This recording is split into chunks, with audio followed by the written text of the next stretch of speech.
अच्छे लोगों के साथ हमेशा बुरा क्यों होता है?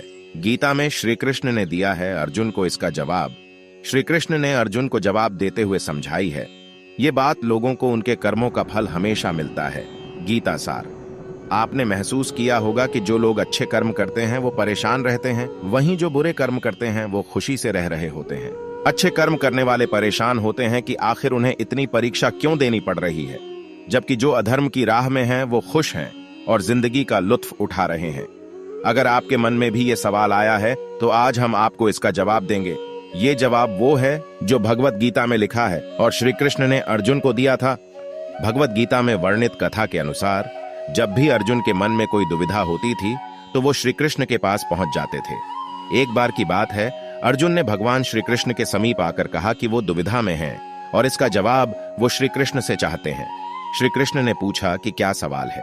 अर्जुन ने कहा, मुझे ये जानना है कि अच्छे लोगों के साथ हमेशा बुरा ही क्यों होता है, वहीं बुरे लोग खुशहाल दिखते हैं। अर्जुन के मुंह से ऐसी बातें सुनकर श्री कृष्ण मुस्कुराए और कहा, मनुष्य जैसा सोचता है और महसूस करता है वैसा कुछ नहीं होता है, बल्कि अज्ञानता की वजह से वो सच्चाई नहीं समझ पाता है। अर्जुन उनकी ये बात समझ नहीं पाए।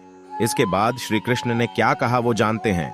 श्री कृष्ण ने अर्जुन से कहा, पार्थ, मैं तुम्हें एक कथा सुनाता हूं, उसे सुनकर तुम समझ जाओगे कि हर प्राणी को उसके कर्म के हिसाब से ही फल मिलता है।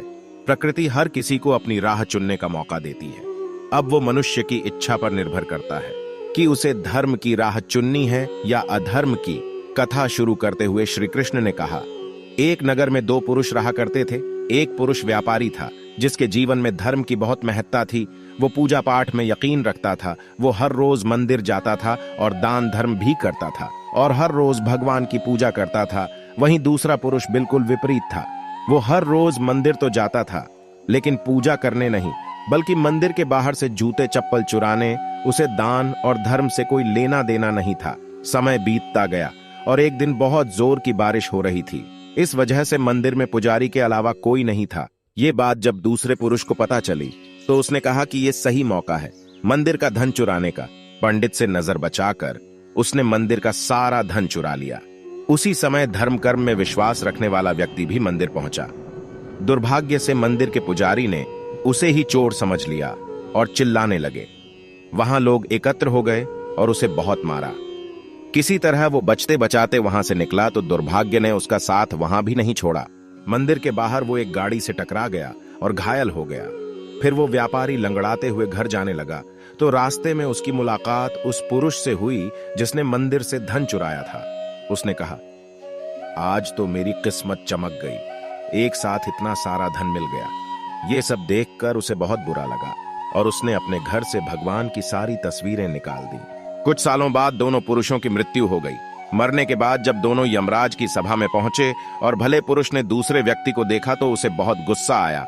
उसने क्रोधित होकर यमराज से पूछ ही लिया, मैं तो हमेशा अच्छे कर्म करता था, दान में विश्वास रखता था, उसके बदले जीवन भर मुझे अपमान और दर्द ही मिला और इस व्यक्ति को नोटों से भरी पोटली।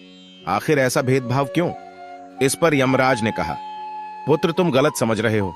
जिस दिन तुम्हारी गाड़ी से टक्कर हुई थी वो दिन तुम्हारे जीवन का आखिरी दिन था, परंतु तुम्हारे अच्छे कर्मों की वजह से तुम्हारी मौत सिर्फ एक छोटी से चोट में बदल गई। तुम इस दुष्ट व्यक्ति के बारे में जानना चाहते हो। दरअसल इसके भाग्य में राजयोग था, मगर इसके कुकर्मों और अधर्म की वजह से वो सिर्फ एक छोटी सी धन की पोटली में बदल गया। कथा सुनाने के बाद श्री कृष्ण अर्जुन से कहते हैं, पार्थ, क्या अब तुम्हें तुम्हारे सवाल का जवाब मिल गया? ऐसा सोचना कि भगवान तुम्हारे कर्मों को नजरअंदाज कर रहे हैं, ये बिल्कुल भी सत्य नहीं है। भगवान हमें कब क्या किस रूप में दे रहा है मनुष्य को समझ में नहीं आता है, मगर आप अच्छे कर्म करते रहें तो भगवान की कृपा हमेशा बनी रहती है। इसलिए अपने अच्छे कर्मों को बदलना नहीं चाहिए, क्योंकि उसका फल हमें इसी जीवन में मिलता है।